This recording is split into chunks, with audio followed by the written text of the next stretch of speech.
And Go Beyond is simply a time that we dig deeper into the message from Sunday. And so I am here with our senior pastor, Reverend Daniel Humbert, and today we are walking through the Huddle Guide. And I have included a link to this week's Huddle Guide in the description of this video, so it'll either be above me or below me.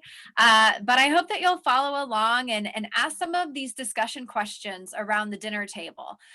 So I'll just go ahead and jump into our first question. We're in the worship series Gear Up, where we're talking about gearing up to serve. And this week was all focused on putting on the clothing of Christ.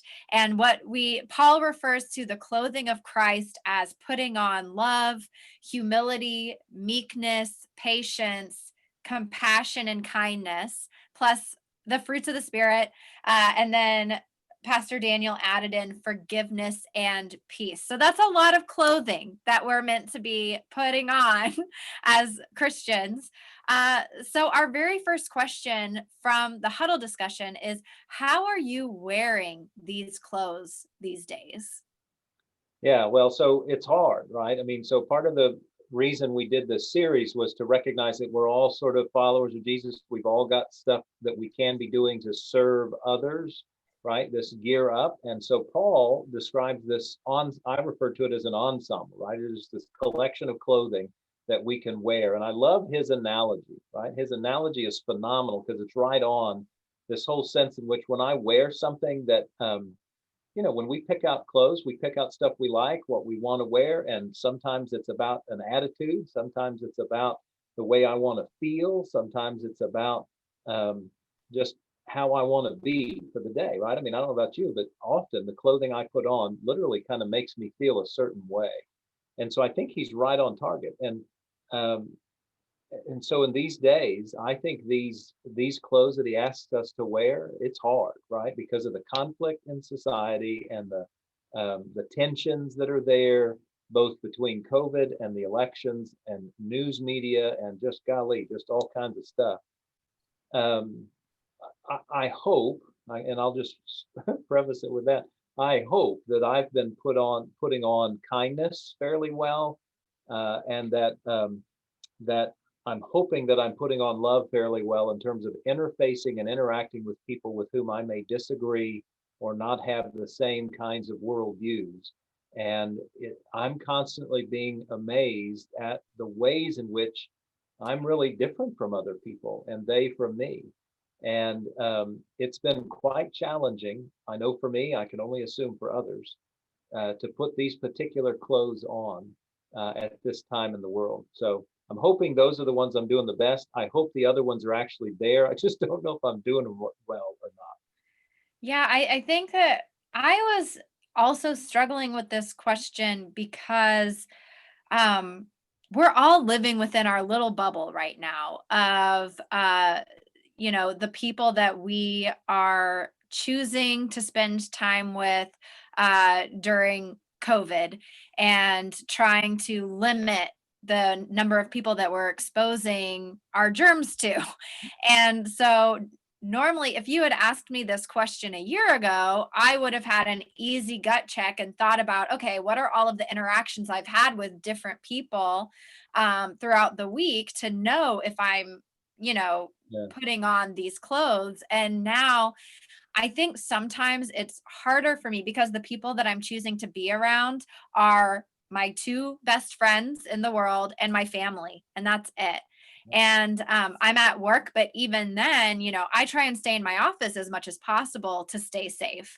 So I think that sometimes when I'm only surrounding myself with my family and my closest friends, I am less likely to put on love and patience and all these things because I let my guard down and I don't have as much of a filter, and I already don't have a filter with other people, but it's even lower with family. And sometimes I just immediately go to the worst side of myself because I feel comfortable to do it. I know they'll love me no matter what. Yeah. Isn't that true? Yeah. It's funny how we treat family and very close friends, because the irony is we probably ought to be treating them better. But all of us, at least everybody I know, including myself, treats family and very close friends so, um, um, well, I don't know, just the way you described. Mhm. It's hard. Yeah, so I guess what I'm saying is I don't know how I've been wearing the clothes. I haven't been as reflective lately as I would have been. And I need to change that. Yeah. But question number 2, what's most difficult about these clothes? And I want to hone in on this question because we already talked about the difficulty of, COVID. We're not as exposed to as many people, but among humility, meekness, patience, love, compassion, and kindness, what is the most difficult clothing for you to put on? Yeah. I'll identify two here as well. And one is patience. I identified that in the message on Sunday just because I am innately an impatient person.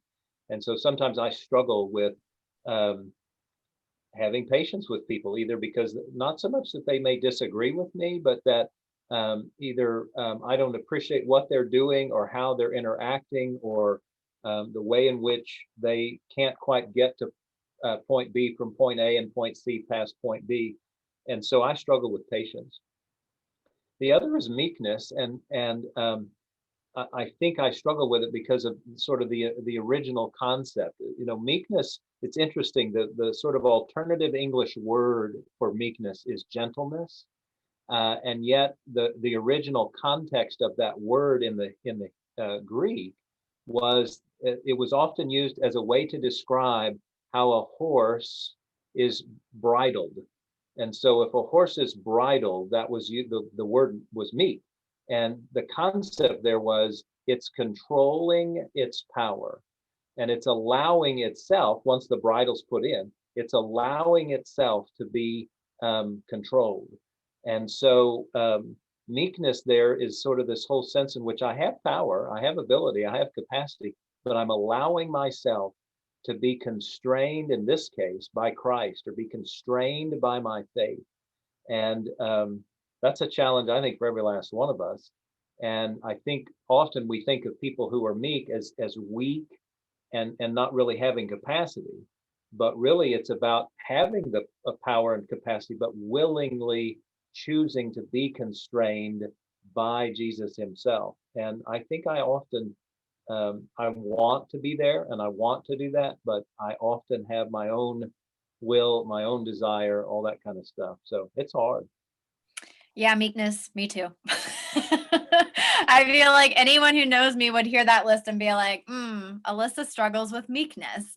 And it's the whole thing of like it's allowing yourself to be controlled. And it's an interesting paradigm Yep. between because we so often talking about the freedom that comes with Christ, and yet now we're talking about being bridled by Christ. How do those meld together? Yeah.